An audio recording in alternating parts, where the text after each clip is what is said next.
Okay, and according to my end, we are live. Oh, Hi everyone. hi everyone. It's so nice to meet you all and see you today. So, trying to figure this out. So I guess first of all, happy LAMMYS Day, and welcome to the very first panel of the day. It's exciting. I'm Camila, and I'll be the moderator for our discussion today. I'm very excited to get started. And why don't I have our wonderful authors here introduce each other? I don't know who's first on my screen here. Maybe Kay. Oh, hi. My name is Kayla ACRUM. I am here for the book Icarus.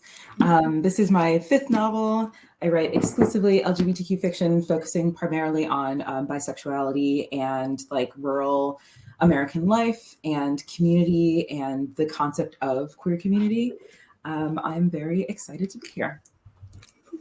It's very nice to meet you. Eliza, why don't I have you go next? Sure, it's Elisa. Oh, Elisa, sorry. I'm Elisa Stone Leahy, and I have 2 middle grade books out. My second one is Mallory in Full Color, which is my coming out book. So this is a very late in life coming out experience for me, but this is a very fun book to write about a kid who is figuring out who she is and exploring a whole lot of different possibilities in a world where you have a lot of support and you can be whatever you want to be.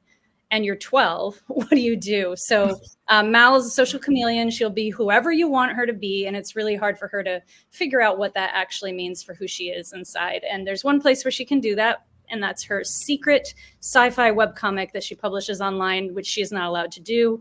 It goes sort of semi-viral. It's a bit of a Harriet the Spy situation because she bases characters on her real life friends.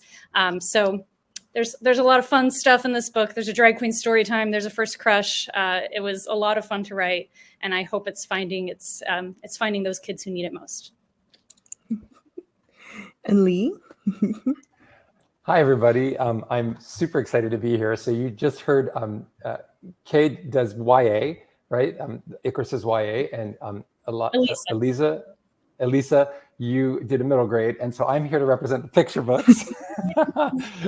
So this is Love of the Half-Eaten Peach. It was beautifully illustrated by Jae-Ting Chen, and it is based on a true love story between 2 guys over 2,500 years ago. But I'm sure we'll get a chance to explain more about that. But it's sort of like an epic fairy tale love story inspired by this real bit of history. And I write, this is, I have 7 books out and 8th coming out in November. And some of them are picture books, some of them are nonfiction for readers 11 and up, and some of them are YA novels. So across everything, what I really try to do is, I mean, it sounds selfish, but I'm writing the books that would have changed my life had I read them as a kid or a teen or a tween. And with the hope that I'm paying it forward, that it can kind of resonate with kids today, but also with adults who are kind of reading it to heal their own their inner kids, which I feel is sort of the process of me creating these. And I'm delighted to be here, and it's really exciting. So thanks. It's super nice to see you all and finally get to talk about your books. They were such great reads, all of them. So I guess to jump off, we're at an award show spotlighting queer literature. And Lee, you've kind of touched on it in your introduction. But growing up, I don't think I could name enough books to fill one category. And now, we have so many. So, I mean, what does it mean to you all as writers to be here kind of celebrating the exact representation you might have missed out on growing up? That's a great question. It's just such a huge, I don't even know how to put into words my answer. I was trying the other day, trying to remember the first queer representation I remember reading in a book. And I honestly don't know. It might not have been until college. Like I did not have I was not exposed to any queer representation in really any stories. I was raised very sheltered. And once I started experiencing it as an actual real life thing, not as just this horror story I was told about the queer life, then I started to actually ask some real questions about myself. So yeah, it's very hard to know. I'm not one to live with regrets about the past. So I don't like to think about, what if, but I do like to think about the futures of the kids that are out there now, including my own. And I want them to never have to wonder what if. I agree. I came out when I was very, very young. I was like 8. So like it was very chaotic.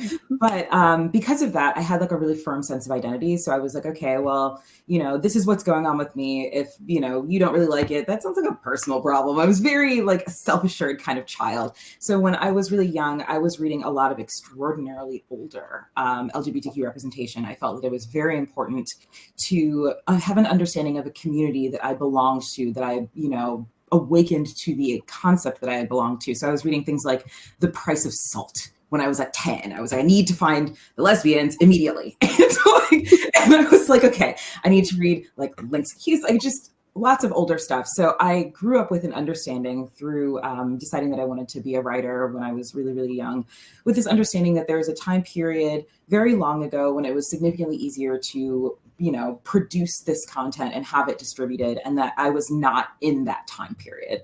So my journey as an author, I wrote my first book when I was in college. So I was very, very young. And I looked at this circumstance as one in which I needed to create fiction that was able to outlast these hills and dales of acceptance. So all of the stuff that I write is designed to kind of approach this from a perspective of somebody who is interested in having their work last through the time of now and then the time of famine in which there isn't very much available. So all of my books, Icarus included, are parables. They are written in a very specific way to make them incredibly difficult to ban. They are written, the copy on the back is written in a way that makes it very, very vague to understand what it's about. And I'm very, very sorry that I didn't talk about what this book is about. It is about a kid who is a cat burglar, and he helps his dad, who is an art restorer for the Art Institute, rob a guy in their town of his art to take it out of his house, replicate it, and put the fakes in his house, and then sell his other art because of his dad's like college level beef with this man. But one day he breaks into the house and finds the guy's son, and they have this sprawling love story. And it is a book that is about an Icarus and Daedalus story in which the father is Icarus and the son is Daedalus, because I wanted to create not only co-representation, but also representation of teenagers that are ruthlessly responsible, that have very irresponsible parents, because I didn't feel like there was very much of that. So in regards to your question, I feel like the way that I feel about creating content and being here and being a part of this panel and a part of this awards ceremony is that it is something that I feel is my life's work. And it is something that is political for me. And I think that it's the most important thing that I have ever done. I'll add to that I think a lot about this quote from Anne Lamott in her book, Bird by Bird, where she talks about how lighthouses don't run all over an island looking for boats to save. They just sort of stand there and they shine. And I think about that a lot about my books, that they are lights in my lighthouse, and definitely almost time machines, like Kayla was saying, like this idea that like it is a legacy, right? I'm going back and finding these amazing stories from queer history often and trying to like pull that light forward for this new generation. And then what I'm hoping is that, in 100 years, somebody else will find one of my books and pull that light forward. So those stories, so there's continuity. We're raised by a culture that doesn't acknowledge or celebrate, except in rare moments like this, our queerness or our queer history, or the fact that we have a legacy that stretches back, to the beginning of time all around the world. And it is a beautiful thing to sort of like pull that light forward, because for me growing up gay, I felt like I was the only guy that liked other guys on the history of the planet. Like I just didn't know. I mean, and my older brother was gay and I had no idea. Like it was crazy. It was so not cool, and felt so scary. So to try to expand that and to kind of like go back in time and also forward in time, I think books are kind of magical in that way. Yeah, they definitely can like stretch across time for sure. And I guess, Lee, kind of leading into that, Love of the Half-Eaten Peach is based on a true story from 2,500 years ago. How did you even come across a story like that? And, what inspired you to really bring it to life? So one of the first nonfiction book I had published was No Way They Were Gay, which it was basically inspired by, I found out, I was in the closet for a very long time. I was closeted from age 11 when I figured out I liked other guys, and I had a name for how I felt so different until I was 25. And so then I had this whole journey of sort of like being a teenager again in my 20s, because it was like, oh my gosh, I get to do some of this stuff like as my authentic self now. And in that process, I attended a lecture by a gay historian, and he was talking about the letters that Abraham Lincoln wrote Joshua Fry Speed that convinced him that Abraham was in love with Joshua. I was like, that can't be true, but I went to the library, I got the letters, I became convinced, yeah, I believe it, I totally believe it, that he was in love with this guy, Joshua Fry Speed. And that started me collecting all these historical stories. And among them, I found out about this story from pre-unified China. So 2,500 years ago, it was reported like 300 years after it happened. So while there's dialogue, we're not exactly sure it's the exact dialogue. But basically, there were these two guys in love, Duke Ling of Wei and Mrs. Zia, and they were walking through an orchard, and Mrs. Zia picks a ripe peach off of the tree and starts to eat it. And it's so delicious. He stops halfway through and he gives the other half to the Duke. The Duke makes a big deal out of it. And their quotes again, but we don't know that, I don't know that I buy the quotes. But what's really fascinating is that that moment was so resonant that for over 1,000 years, the way they said gay in Chinese was love of the half-eaten peach. Mm-hmm. And that blew my mind, and I was so excited, and I thought that deserves an epic retelling, like almost like where's our like gay Cinderella epic fairy tale kind of stories. And so I took that kernel of that moment and I built a fairy tale out of it, basically. And so they start as kids and they're friends, and they are trying to, the young future Duke is tasked with a puzzle. He has to understand perfection, and he, his friend Zizia tries to give him all these things that are perfect, but everything has some flaw because nothing is perfect. But if nothing is perfect, how can you understand perfection? And so it ends up in his epic quest to find something perfect, and it results in a peach that is perfect. And then when he brings the peach back to the palace to give it to Juan, he's already eaten half of it. So there's this whole debate about how could it be perfect if it was only half? But if he hadn't tried it, how would he have known it was perfect in the first place?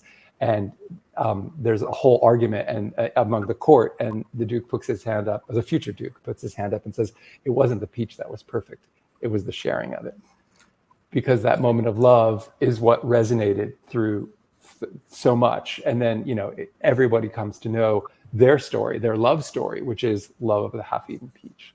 So I wanted to give goosebumps to myself, but also to everybody, because it's an incredibly cool story.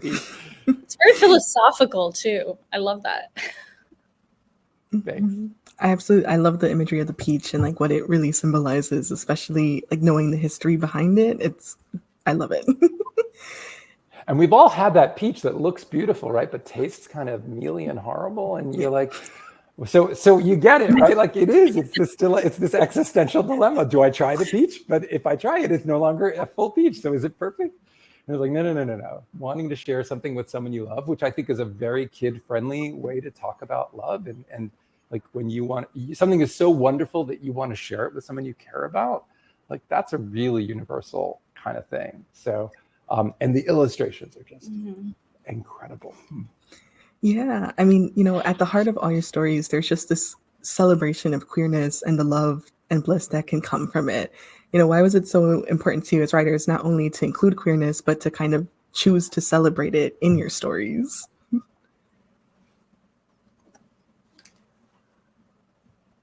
Can I take this one? Go ahead. It's very, very important.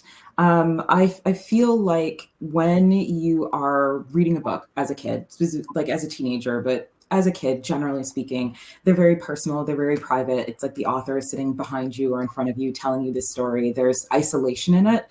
And a lot of children who like really, really find themselves in reading, are really, really interested in reading, like spend a lot of time like isolated. So making sure that we have these perspectives and that they are rich perspectives is very important, just generally speaking. I wanted to get that out of the way so we don't have to talk about that. But specifically for like children who are LGBTQ and that feeling of like being lost and being adrift.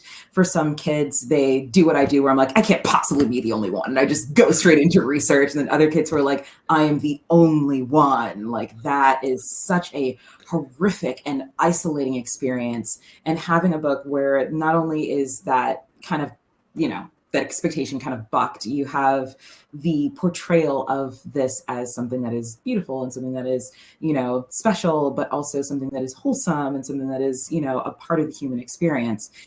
For my book, Icarus, I have a character who is intersex. I myself am also intersex. And that character, I chose to write that character as the love interest as opposed to the main character for a purpose.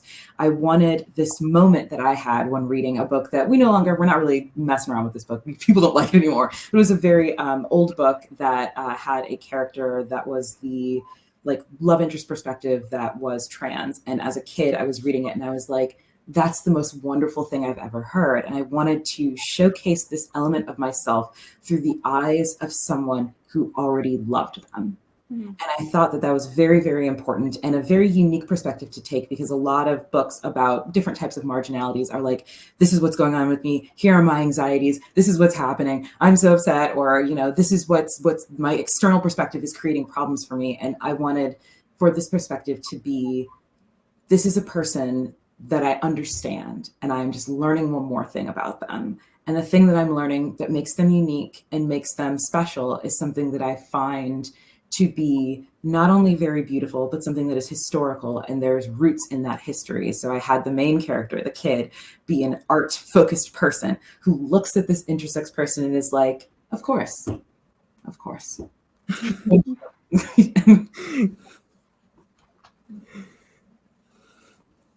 That's beautiful. I love that. You know, and it's like, I don't know, Kayla, I know your characters are named Icarus and Helios. I'm pretty familiar with the myths, but I was wondering if you could talk about kind of what inspired you to write about their myths and kind of, or how their myths really influenced your own story and making it like your own queer story. Yes, absolutely. So the love interest, the intersex kid, his name is Helios. The story is about, like many of my books, I think it's really important to talk about like a cross-generational perspective. So usually when I'm writing about teenagers, I will also write about their parents. And this is the first book in which the parents are a great focus because they are a great source of anxiety for the children. The names of the kids are relevant to the plot in a way that is told to the audience within the first like 4 pages. So it's not really a spoiler. So I'm just going to tell you.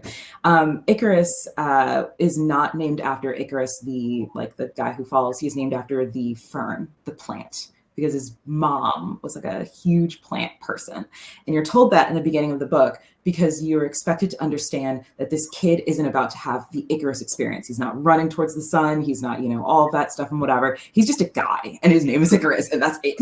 Okay. So when people are putting these expectations on him, mainly his father, he's like, what the hell? Like he's not, you know, interested in any of that. He's like, Dad, I do not like robbing this house. Like we need to go home. And his dad's like, no, I'll kill him. Like there's this huge thing where, you know, he's being forced to do all this stuff. And then the dad, you're like watching this adult be like, I will not rest until this other man is completely destitute. And you're like, dude, calm down. And like that experience of your parent giving you this thing. The example that I usually use is like when a kid doesn't want to play soccer and like they're sitting there in their cleats, like I'd rather be dead. Like, and their parent, like that experience was something that I wanted to kind of articulate for the audience and for, you know, the kids. So having that experience of like the Icarus myth, most people just know, oh, there was a guy who flew too close to the sun and oh my God, it was so sad. So most people's generalized understanding of the myth gives them enough to look at the perspective that they've been given through the plot of the book and be like, okay, I felt like I was reading an Icarus story, but it doesn't exactly feel right. Who is Icarus in here? And then I finally realize that it's the dad. So you can join the main character in his dismay. But in regards to the queer kind of like perspective of that being something that your parents really, really, really, really want for you to be straight, wanting to do your own thing, looking at the circumstance that they're kind of pressuring you into and being like, yeah, that's just not going to happen. And just kind of focusing on your own thing, focusing on your own freedom, finding your boyfriend trapped in this house and escaping with him off into the night. And there's this scene near the end where they like run up to the roof and you're like, oh no, here's the Icarus fall. But the overarching like metaphor of the dad and the dad's like personal sacrifice being more horrific than literally anything, including realizing that you are bisexual, was the focus of the novel. So that's how it kind of connects to the myth.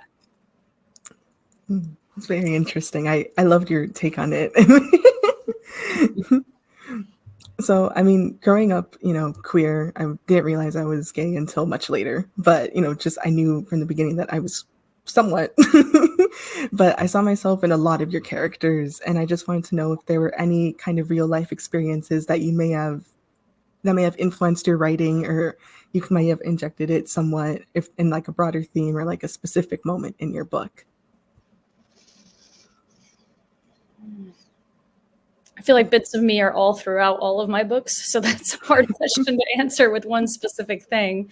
My character, I actually created Mallory as sort of a wish fulfillment, I guess. I wanted her to have an experience that I didn't have. I wanted her to be fully surrounded by supportive people who were 100% okay with her trying on whatever. So it was almost the opposite of experiences from my own life. It was more of a what I would have wanted to have, perhaps. But there are so many elements from her life, or so many underlying themes, I guess, that very much connect to me and to my own experience. So Mallory is Korean American, and she is not sure how to label herself in the queer world. And she's got all of these conflicting, overlapping, intersecting identities that she's constantly juggling. And I'm Peruvian American. I grew up, obviously I was queer, did not know that, but knew that I didn't love the gender roles that my very conservative, strict family placed on genders. So I always have pushed back against that. And yeah, there's just a lot of this. I'm very white. My parents are American. I was born and raised in Peru. Spanish is my first language. I feel more Peruvian than American most of the time, although I've been here for a while now. And all of those overlapping aspects of self were something I wanted Mallory to also be trying to navigate. So the way that I had her do that, I wish I had something as fun as this when I was a kid, but I actually had her create this sci-fi webcomic character who's a cyborg and is trying to figure out what it means to be she has organic parts and she has these created, constructed parts. And the government in this sci-fi world declares that she has not enough organic parts to be considered human. And so they start to try to, she becomes a property of the state. And so she's running this whole like little revolution with her little crew. And it's a very fun way to kind of play with these different parts of ourselves. She's got these robots who like don't want to accept her, and she's got these humans who don't want to accept her, and she's got this robot that's trying to figure out its own identity because it's got all of this confused personality chip. There's all kinds of interesting questions about identity that I let Mallory play with in her webcomic. And the webcomic is in the book. So the beginning of every chapter opens with this really fun, really beautiful page from her webcomic. And again, her webcomic is based on characters in her real life. So it all overlaps with the actual story as well. But one of the things I really love about it is just playing with what it means to have so many different identities and understanding that all of those are valued, and you are the one who decides when to show what part of you is a part of which conversation when. You don't need to perform for people. You don't need to follow what others are expecting you to do based on your identity. Your identity is yours. And that is definitely something that comes from my own life. So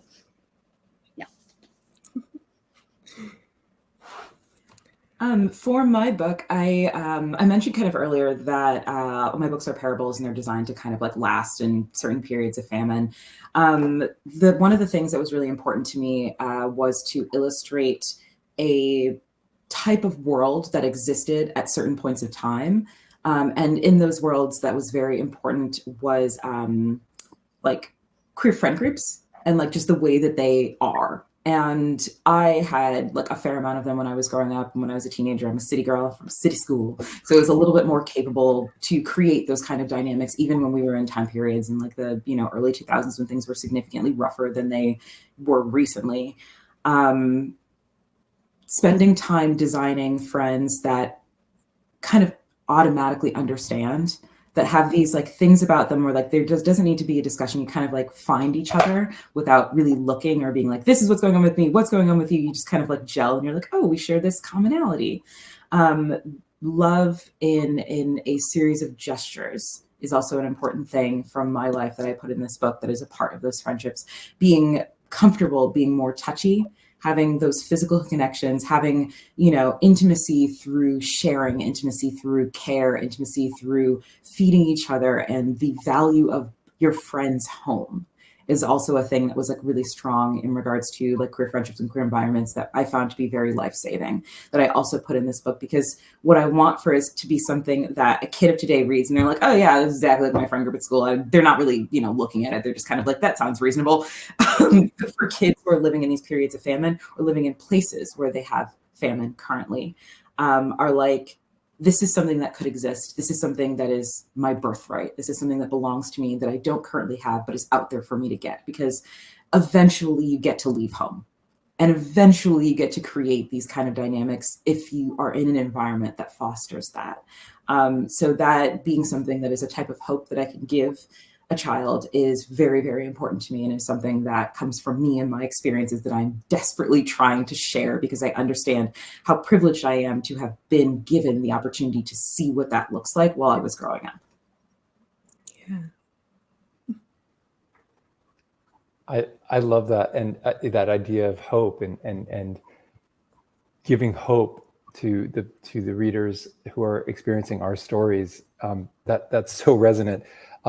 I think about Queer Joy in the sense that like we deserve epic queer love stories too. Like we deserve epic love stories. And I feel like that was really what I was trying to do with Love with a Half-Eaten Peach, is that to say like, yeah, we belong in this constellation of incredible love stories that are transformative for us, for a millennia, right? Like for over 1,000 years, they used Love with a Half-Eaten Peach to say gay in Chinese. Like, and that was a long time ago. We don't know it today.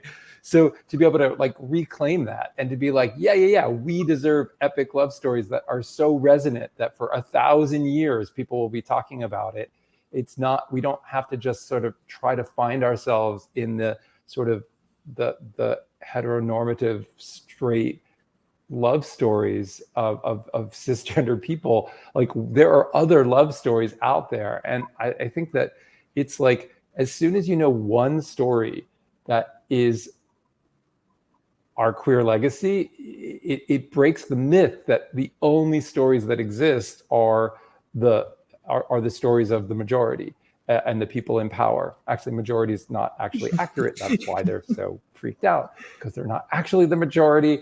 It's sort of like the extinction burst of white cis patriarchy that the famine that we're experiencing. Kayla, I love putting it. I love how you put it that way. But yeah, like I think that once you know it's false, then it opens up this world of stories, this library of stories that all of our stories, right? They're vessels of hope and machines of empathy, and beating hearts of our passion to try to like put what we care so much about on the page, and then it translates to the reader. So I mean, queer joy. we're celebrating it from modern day now to 2,500 years ago. Just so much history of like queerness and queer joy. It's wild. I mean, what does it mean to kind of thinking about the famine that we're in now and kind of how queer literature is constantly being challenged and censored, especially in this climate? I mean, how does that impact your own writing when you think about writing queer literature as, a queer author? Actually, this is very meaningful to me. So I wanted to say thank you to Lee for writing your book.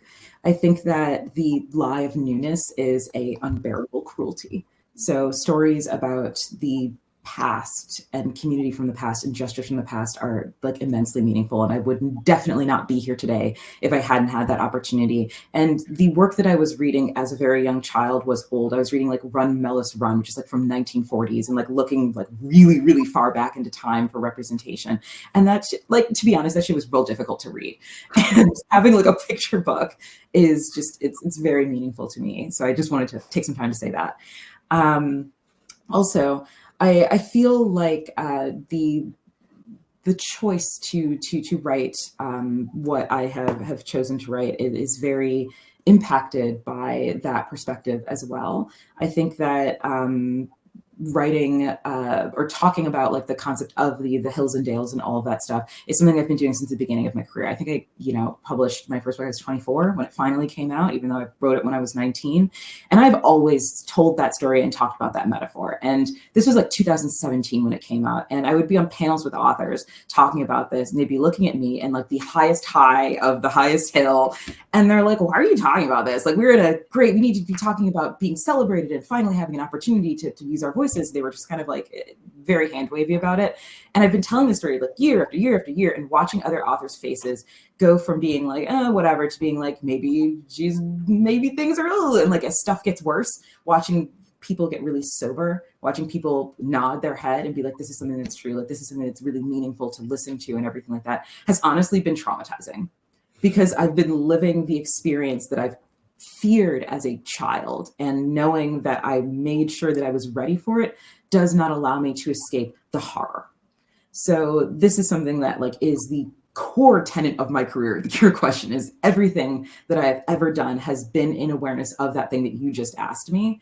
So it is something that is very meaningful to me. And like, I understand things like my covers are all very vague. And I'm missing out on marketing of having certain types of covers that allow for people to know that my work is LGBTQ. But I know that if something happened, I might just skate under the radar. And that's worth it to me, more than the marketing, more than the distribution, more than people knowing who I am, knowing that somebody might find like an out of print version of one of my books in the back of their school library in a much more horrifying future that we have now is more meaningful to me than making money or anything else. So it's something that's very important. Also, one of the things that I do in anticipation of this is the way that time is discussed in my books. I don't have any mentions of like technology that are very specific. I want my books to feel like they were written in the 70s, the 90s, and the now, so that they have this timelessness that lasts them through into the future, so that it is not difficult for children to kind of access it. And there's things in it that aren't like embarrassing. Like, I wrote a book in 2002 about 2002. I wrote a book in 2017 about 2002. And I had a reader reach out to me and they were like, what are the kids in your book wearing? And I'm like, you do not want to know what we were wearing in 2002. I don't know, like Jinko jeans or something, like things like that, like really kind of knock a future kid out of the experience. They're like, what is that? I need to look that up. I don't put that in my books because I want them to be focusing on the generalized concept that I am discussing. So it's literally my life's work is the question that you asked.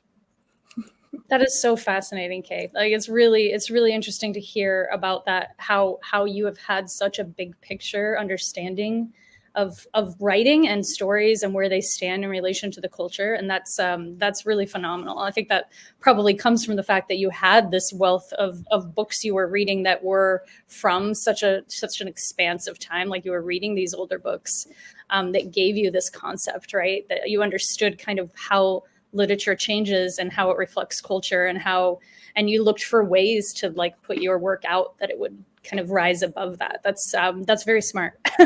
Very cool to hear about. It's interesting too, because mine, I feel like it's almost not the opposite, but a very different approach when I write, because for me, I've always loved stories and storytelling, but I've also always been incredibly passionate about so many things, but the things in the world that need to change, right? I get very worked up about it. And I'm like, I'm one of those people who's like, I'm a go-getter, I'm a fixer, I'm a problem solver. How am I going to change all of this?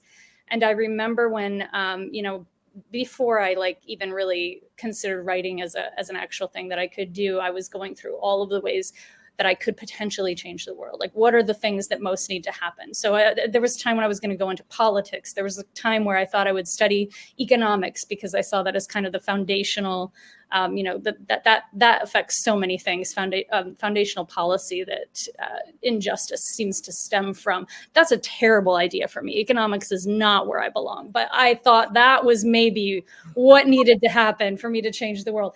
And then I was like, yeah, but economic policy, politicians do that, so I need to be a politician. But then who votes for the politicians? Well, the people do. So the people actually, what I need to be doing is just writing or messaging to the people. I need to be creating documentaries at one time. I need to be doing all of these things that will actually open up people's minds to these different ways of thinking that will allow for the change that is coming. So that's how I finally was like, maybe this thing that I love to do could actually be useful. And so when I write, I am usually going to incorporate something that I am worked up about in the moment. My first book was about immigration. It was set in the 2018 ICE raid time. It came out of my work in immigration activism. It's a pretty heavy book. It was, there's wonderful, very uplifting, very encouraging moments. There's a lot of fantastic community action, but it's a hard book to talk about with kids, especially. It's just heavy. And so when I wrote this book, I was like, I want something fun. I want to be able to just celebrate something and like talk about stuff like webcomics and drag queen story times. There's a glitter cat at one point in this book. I wanted something that I could just be like, this is going to be so much fun, you guys. Let me tell you about this book, because I had just gone through this whole year of school visits where I was like, how many of you know what ICE is? This was in 2023, when actually a lot of people were not as familiar as they are now. What's been really weird for me is watching these books that I write. 2023 was my first book that came out in 2023. 2024, Mallory in Full Color came out. There's a drag queen story time in here that they're fighting to save. And both of these books, when I was in the editing process, I thought, well, these are going to be historical fiction. People need to remember what things were like back in 2018 when we were going through all of this. So many people don't know what it means when ICE tears a family apart, like not at the border, because even then that was very much being talked about. It was on the news, but I'm like, here in Columbus, Ohio, families are being torn apart and people don't know. So I was writing a story that I thought would be a reminder of these past times. I was writing about a drag queen story time based on something that happened here in Ohio in 2018, thinking that this will no longer be a thing that people are aware of. And I want us to know so that we don't let this happen again. And writing stories like that, I mean, this book came out a week after the last election. So that was a very strange time to be celebrating a new book release. And the week before my book launch, in my same neighborhood, right where I was about to do the book launch at Blockaway, there were armed members of a white pride group here protesting a drag queen brunch at a local event space, and I was like, this is not supposed to still be happening. I'm not surprised, because I understand this grand scope of things, but I also did not want this to be as relevant as it is now. So when it comes to these conversations about, our books and how we write them in this current climate, it's just it's hard sometimes to really, I need to constantly remind myself that this matters, because often it feels like things are not going to change and that they are going to keep getting worse. But I have so many moments that I can hold on to. I mean, I have a moment where a girl came up to me after a school visit and said, "You wrote about a woman living in sanctuary. I lived in sanctuary at a church with my mom, and none of my classmates know what that's like, but now they're reading your book and now they know." And that's what I remember, right? Like when I'm having these moments where I'm like, I wrote that book, and there are people in my life who I love who read that book and then still voted for this to happen. And that's really, really hard to carry. But I remember her, and I remember what she said, and I keep on writing. Ooh, I can't cry on camera. Yeah, I mean, and I'll share that I'm not writing it for the haters. Like, I go back to that lighthouse idea. Like, look, there are going to be boats that don't care about the light from the lighthouse, and that's okay. They can go off. They can crash on those rocks over there. Like, they don't need to come to the light. But if you're interested in the light, then great. Come on, we're going to have a party. It's going to be really, really cool. It's going to be incredibly empowering. And I try to focus on that's what I'm trying to do. But also, if I think too much about like me sitting and writing, it's very hard. I need to just be in the story. I need to be in the research, in it, because if I'm thinking too much about me doing it, I'm not actually doing it, right? Like, I need to be here and focused and, journaling or writing. But yeah, look, not every book is going to be for every person, and that is totally okay. There are a lot of books I am never going to read. I'm definitely going to read your 2 books, but there are a lot of books out there that are they're not for me. And I also have to acknowledge that, like, my books are not for everyone, and that is totally okay. But the people that they are for, the people that will resonate for them, they will get meaning out of it, and it will give them hope, and it will give them light in their life. And that is what I try to focus on. And yeah, I have a little file of, I print some of them out, the little notes from readers where they're like, "Oh, this meant so much to me." And it's like, yeah, those are precious things. And I think, for anybody out there that's a writer, keep a file in your email or somewhere else of praise. And then when you're having a hard day, go look at it and remind yourself, oh yeah, what I'm doing has meaning for other people. And also, again, for yourself.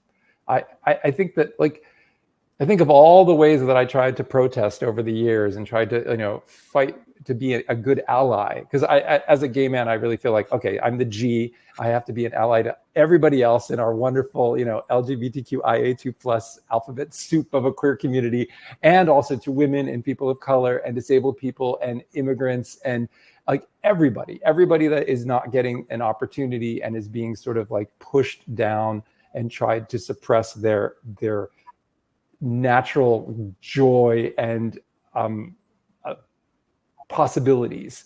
Like, I want to be super ally. Like, that's my kind of like superhero identity. I want to be the best ally possible. And in that work, I really feel like, I mean, yes, I've gone and I've marched, and I've done the social media thing, and I've signed the petitions, and I've done a lot of that stuff. But I really feel like my special sauce in the world, like the thing that I get to do, is in the writing, because that's the thing that I can do that literally nobody else can do the way I can do it. And when they talk about voice, like, what's your author voice? It's the thing that makes it that you wrote it. Like, you wrote it in a way that nobody else could. And that's your special kind of sauce. Sorry, I don't know why I'm talking about sauce, but like, that's your special thing. And you can hear in each of us talking about our books and about our writing, like, we each have such a unique take on the world. And that's going to be like imbued through what we've created through the books. And like, that's the cool thing, that when you pick up one of our books, like, you get to reinterpret it and it becomes your book. And I think about like the handful of books that I've really loved, and how they resonate for me and how I find meaning in them, how I read queerness into them between the lines because it wasn't there. And now that we have books with queerness on the page, that's really exciting. To, you know, kind of wrap things up, I mean, we have kind of the perfect panel of children's book, middle grade, and young adult. What messages are you, like, when you write about, are you kind of sending to that age group, and how did that influence, you know, your book? Let's go in order from children's, like the start with the little ones. You want to start with the little ones? Okay. So the message I'm sending is that be your authentic self. Like, just it is not just okay, it is the thing that you are here to do, and you can have an incredible life if you are authentic. I think that that's because I was so inauthentic for all those years. So yeah, so that's my message, right? Like, be your authentic self, and you know, as soon as it's safe to do so, and then hopefully, you know, it can just, and you're not alone, right? That you have this amazing legacy, and I think about how many straight stories I've sat through, and the fact that there are queer stories and queer histories. Some straight people who are cool, they can sit through our stories too. It's okay. We can be allies to each other. That's interesting, because I feel like that's kind of the same message as mine, but it's be your authentic self, even if you don't know what that is yet. I guess mine is very much like, it's okay if you don't know. It's okay if you don't have the right labels. It's okay to try on different things and to experiment. And again, I gave my character a very supportive, safe space to do that. But not everyone has that safe space. And so trying on different things and experimenting with who you actually are is not possible for everyone. Which is why books are so powerful. The ability to experience something vicariously through a character, there's nothing like that. I mean, that's what opens up our world to so many possibilities. And that's why it makes them so powerful. And that's why people are scared of books and stories, because of that very reason. But yeah, my message is that it's be your authentic self. It's okay if that changes. It's okay if you don't know who you are right now. Find the people who love you in all those different facets of who you are. They're out there. I hope you have them now. And if you don't, they're out there. I actually write letters to all of the kids at the end of every one of my books. It is a letter from me to the children. And I actually wanted to read like a couple of lines of the letter from the book Icarus that answers your question. Love, care, and gentleness, they are our birthright. They are not too little. They are what matters most. When instinct tells you to pay attention and choose tenderness, do it. Community is humanity's greatest strength, and community at its core is just love. Work motivated by that love, comforts created out of love, bonds fed by love, or at least for the desire of it. I feel like all of my work is very community focused. I want kids to understand that we are all we have. And I think that understanding that in the present, the people around you, we are all that we have. The people from the past, they are all that we have. We are all that we have. And to value that is both a comfort and a strength and a weapon in a circumstance in which you may feel isolated and alone and unloved. So community is what I would like to share. That is so beautiful, and it's such it sets up really perfectly something I really want to share if I could. I think community is the antidote to what is going on right now, and us coming together like this is so wonderful, and so it was worth getting up at 5 a.m. for. I'm in California, the reason I'm wearing this shirt, it's because my books were, especially No Way They Were Gay, have been challenged and banned quite a few times, and a few others as well. And because of that, I got to meet the person in the U.S. that's holding the data on book banning, and Dr. Tassin Magnuson, and she also hosts these meetings for authors on Zoom to sort of be supportive when your book is challenged or banned. And we became friends, and we kept talking about how it felt like on our side, we're all just playing defense. Like the freedom to read side, it was just like kind of, hoping they don't pick on us. And how can we go on the offense? So that's where we came up with this idea called We Are Stronger Than Censorship. Again, the community thing.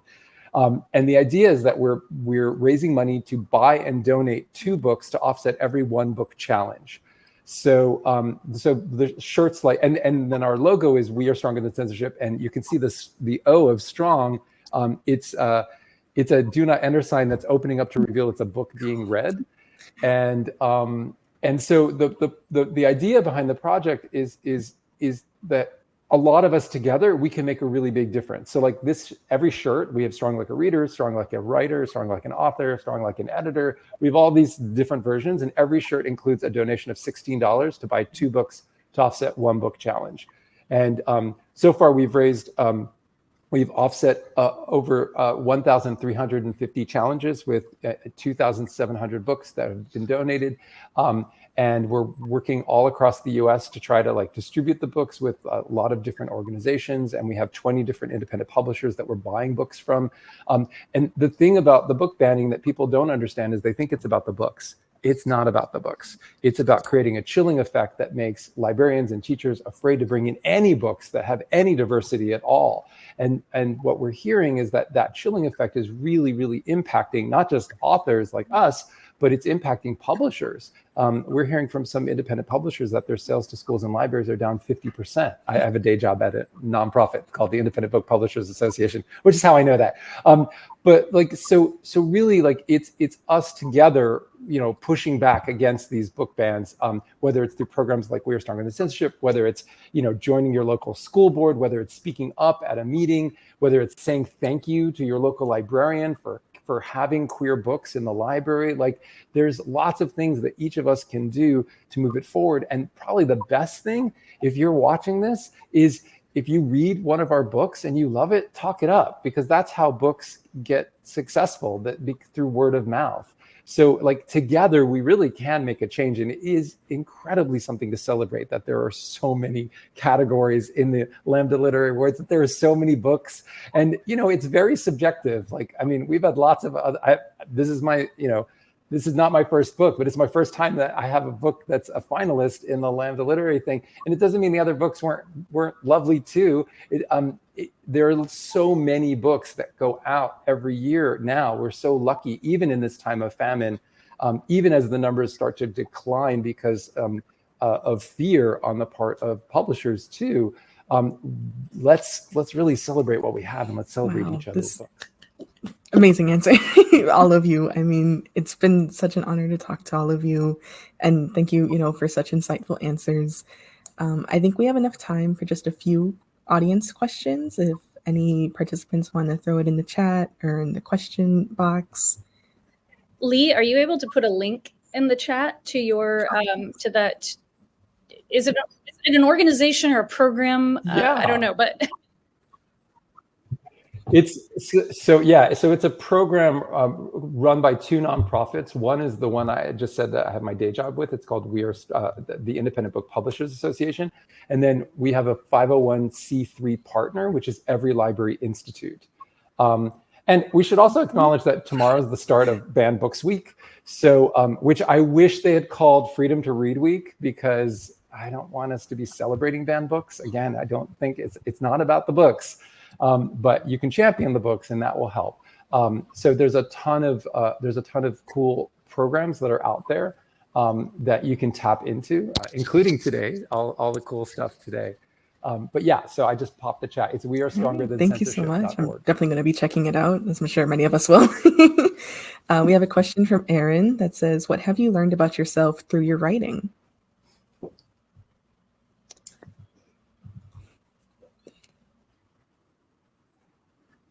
I've learned that picture books are really hard. Everybody thinks they're easy because they're short, but it turns out they're actually the hardest books to write. It's very, it's hard to get a book published, and it's a long road, but man, it's very sweet when it happens. I've always thought of myself as a person who's really laid back, which is hilarious considering all of the stuff that I've said. And I've realized that like I care so much about so many things that I am like a nuisance to my editors.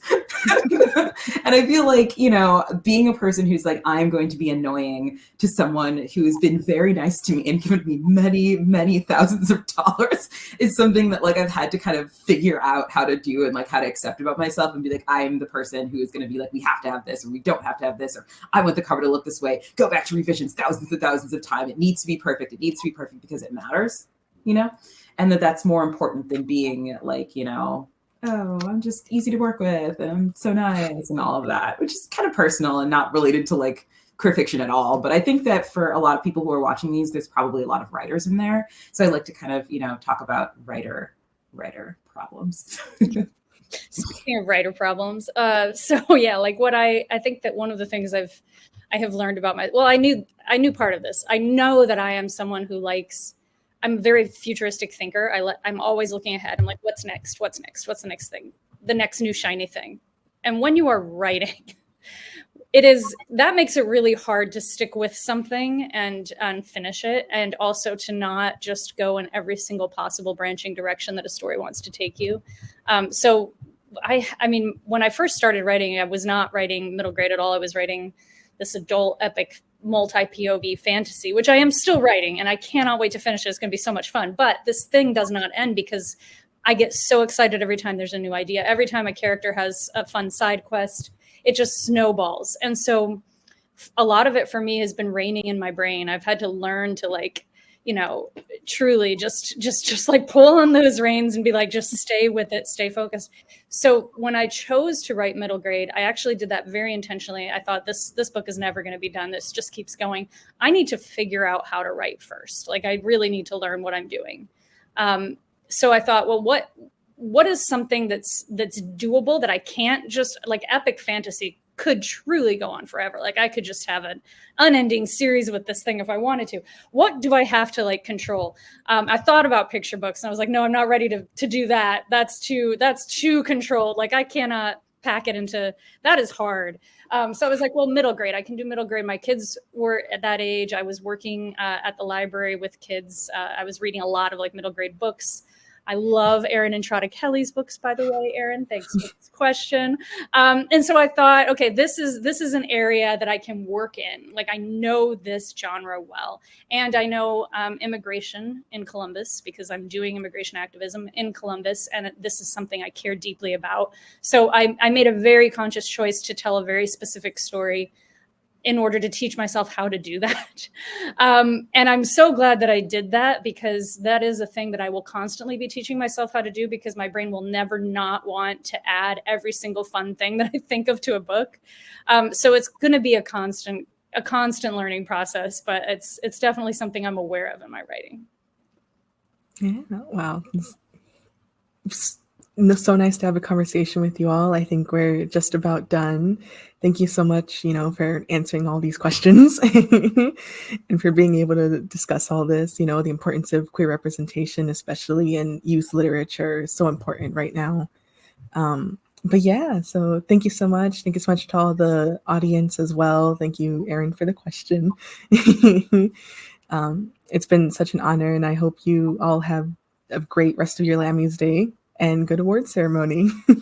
Thank you for all you do. Yes. Thank you, everybody. Thank you, Camilla.